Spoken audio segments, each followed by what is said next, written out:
If you have a Bible and you like following along, please turn in it to Luke chapter 19. This is where we will spend our time.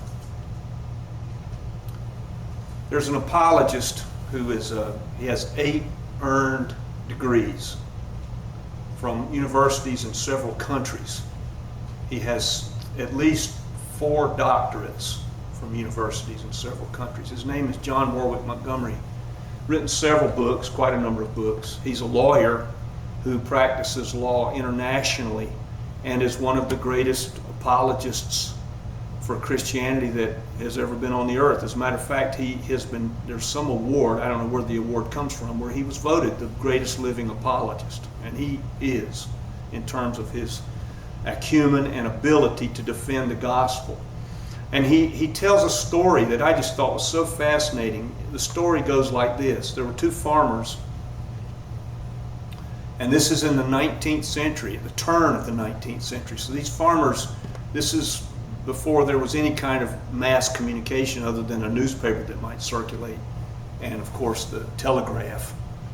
These farmers, one of them had been to school and was fairly well educated, knew something of the world, could read. The other farmer was a 3rd generation farmer who had never been off the farm at all, and he couldn't read. He had no knowledge of the world, but he was a very good farmer. Obviously the intelligence was there, but it had never been applied to anything except farming. And the farmer who did have the education showed up at his house. They knew each other. And he had a clipping in his hand from a newspaper, and the newspaper clipping showed a drawing of a giraffe. Well, the farmer who'd never been off the farm, 3rd generation farmer, all he knew was farming. So he understood about cows and chickens and horses and mules and dogs and raccoons and birds, and he'd never seen a giraffe. And when he looked at the picture, it was a drawing, of course, because photography wasn't part of the newspaper world at that time. He looked at it and said, "This is made up. There's no such animal." The other farmer said, "There certainly is. This is a drawing from," you had to read it to him because he couldn't read. He said, "It says right here, this is a drawing from the New York Bronx Zoo of the giraffe." Farmer said, "There's no such animal. Ain't no such critter." That was his response. Well, what was the problem? The problem was this first farmer had no mental matrix to plug an animal in that looked like that giraffe. In the picture, it was standing next to a tree and eating from the top of the tree. So you could imagine that this farmer, who's never seen anything like that, he had no means to, even in his mind, it was like an animal that had just been made up.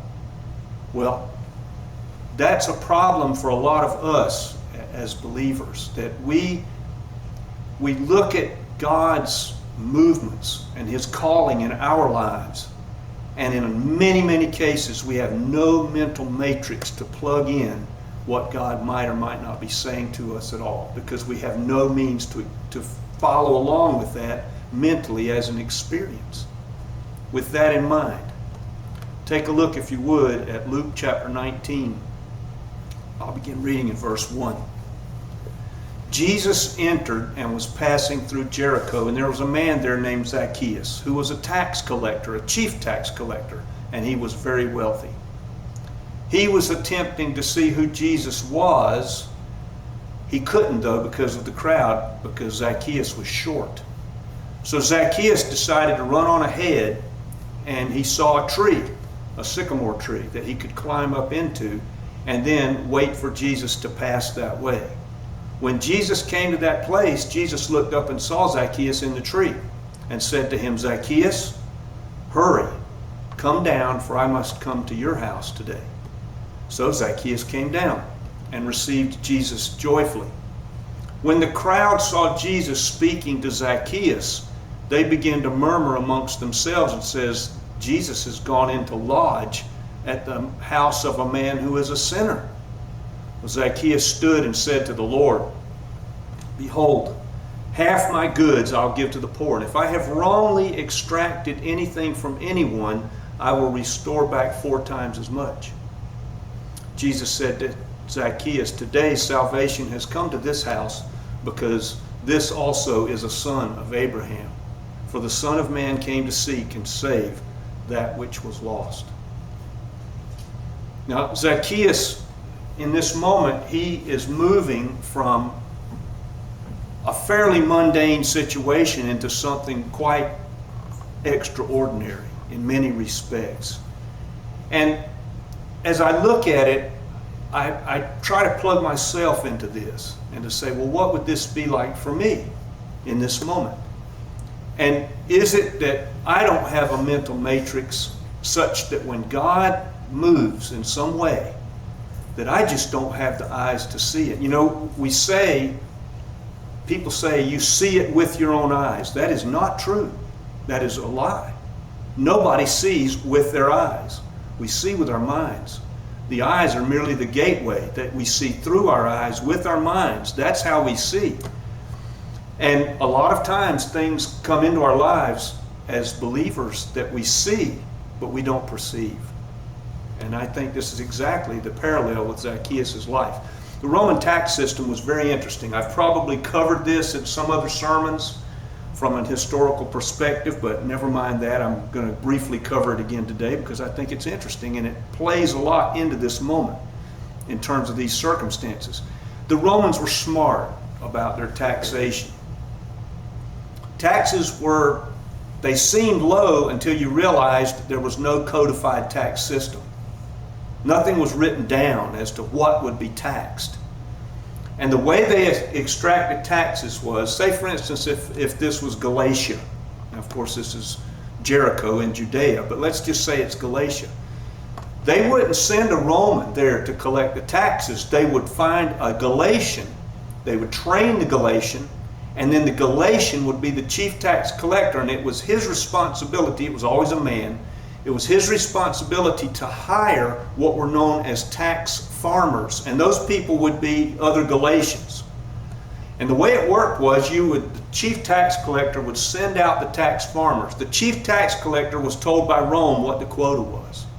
You have so much in tax has to be reported at whatever interval, and you have to collect that much. But whatever you can collect beyond that, you get to keep.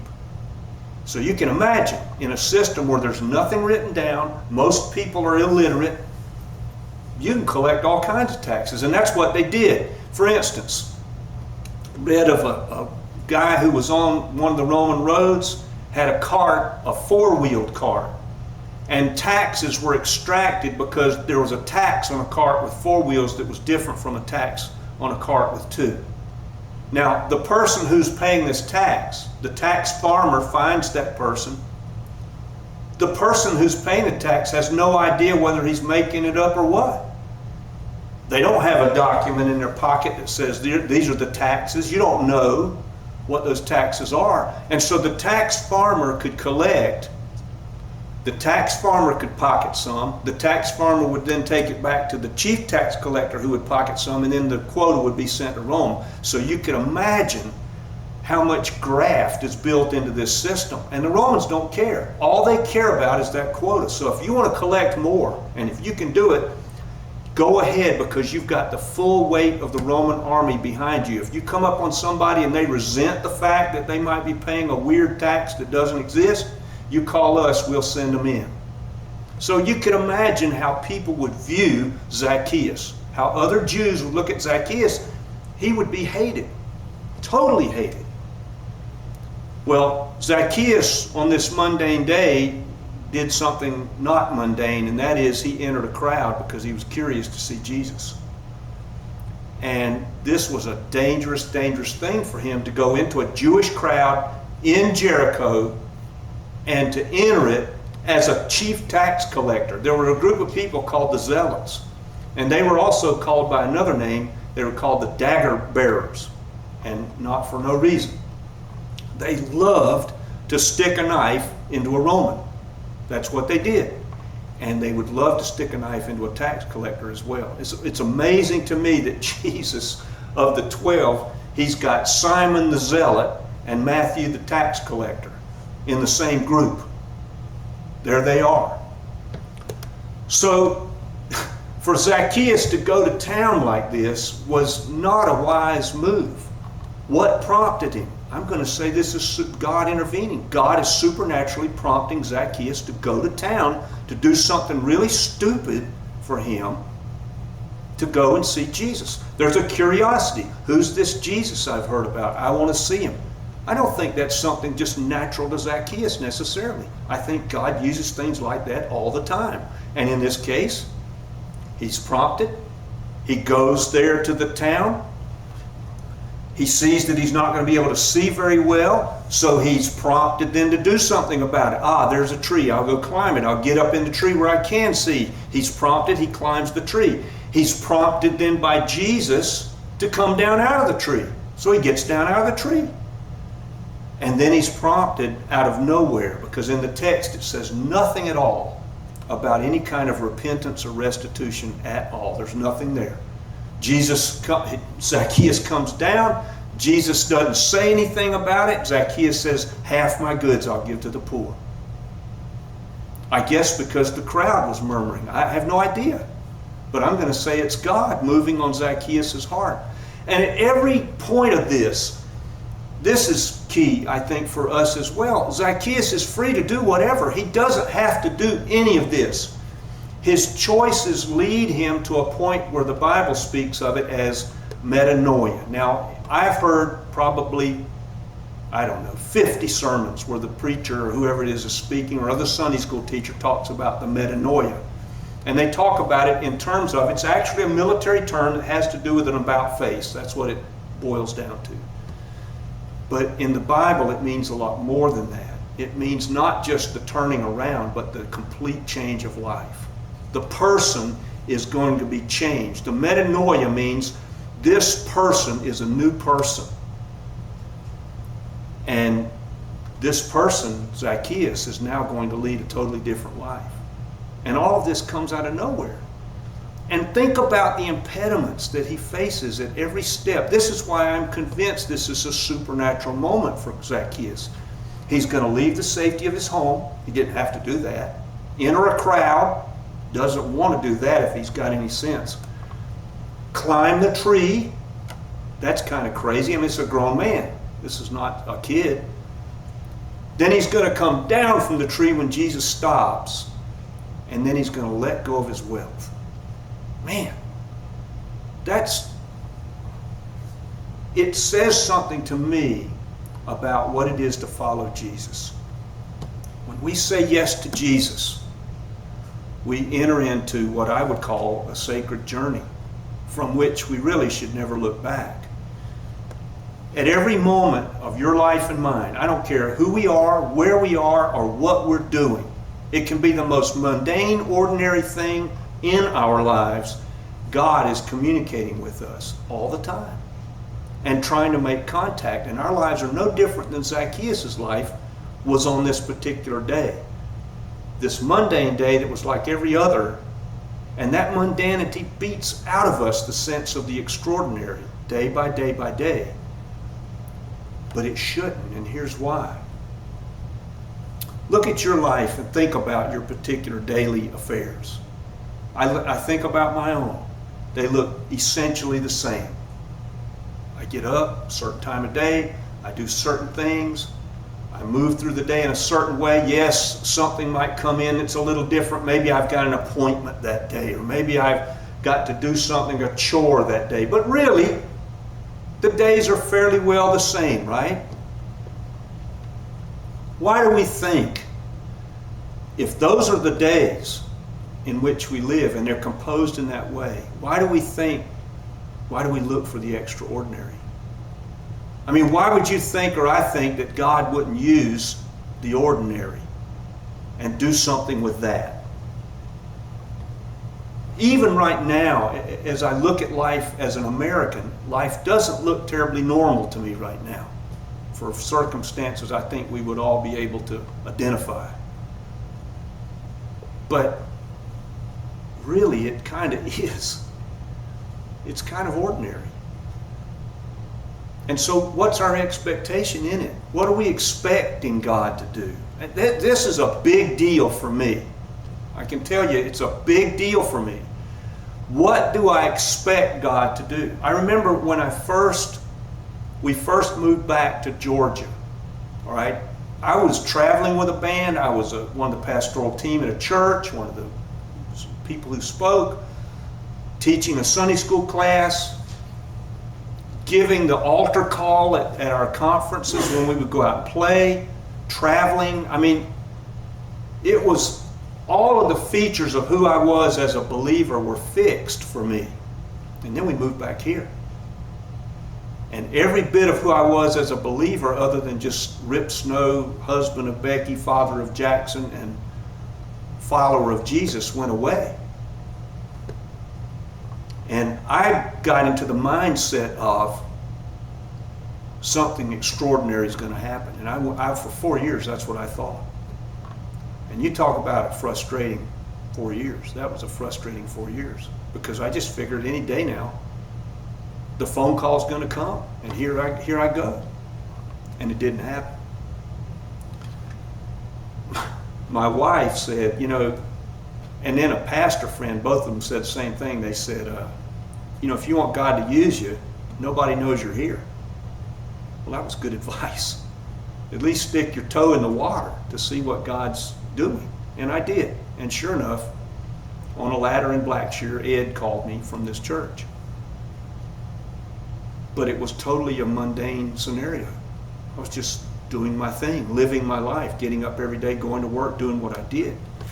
See, God looks at you and me in our mundane world and says, I don't want you to stay just like you are. I want you to be changed. The first mission field we've got, I mean, it is for me, the first mission field is between my ears. That's the first mission field. And our fight is against comfort and familiarity and fear and everything around us that's telling us, don't look for anything to happen. Don't look for God to really do anything here. And that's what we expect. I mean, we come here on a Sunday, such as we are. Do we really expect that we're going to come here and God's going to speak to us in a way that our lives are going to be different when we leave here? Everything around us is kind of familiar and safe. It was for Zacchaeus too. So how are we responding to the promptings we do get? I mean, are we alert to them? Are we attentive enough to them that when we get them, we'll move? Are we willing to be moved? I don't know. I don't think God wants us to just settle in to anything. And He'll use everything in our lives, I think, to rub the edges off that He sees fit to rub off. I don't think we're to settle in, because the Bible makes it so clear. It says to you and to me, we're strangers and aliens. This is not our home. That's good enough for me. The question for us all is, it is for me, as I'm standing up here, I'm one of you, do I have a soft, moldable, repentant heart that God can change? Am I able to take this day or any day and have the metanoia where my life becomes different than it was? And am I able to hear that when the call comes?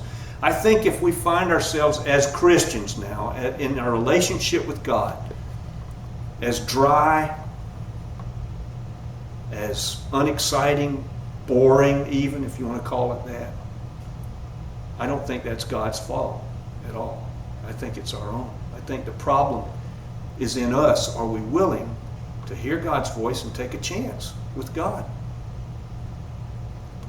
I know right now, as I look at life, the worst thing I can do is watch the news.